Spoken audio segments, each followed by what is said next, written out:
Hi, in today's tutorial, I'm going to show you how to remove someone from Venmo. First, if you're looking for an inside app tutorial, this is not the video for you.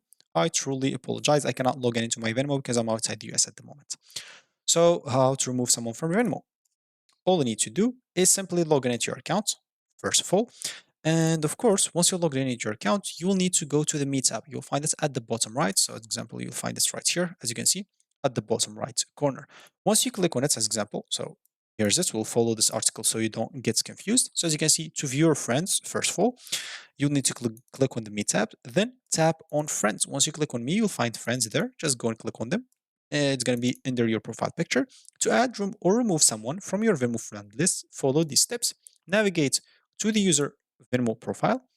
To add a user, tap as a friend, tap Add Friend. To remove a user from your Venmo friend list, tap Friends, then click on Unfriend.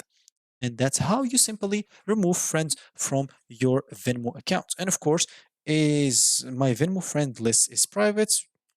I don't know. Normally, once you create an account, it's not private. But if you want to make it private, of course, you can go to Me settings here. You'll find this at the top right corner, privacy friend list, and you can click on private, and you're gonna be able to make it private. So that's gonna be it for me in this video. Thank you for watching, and goodbye.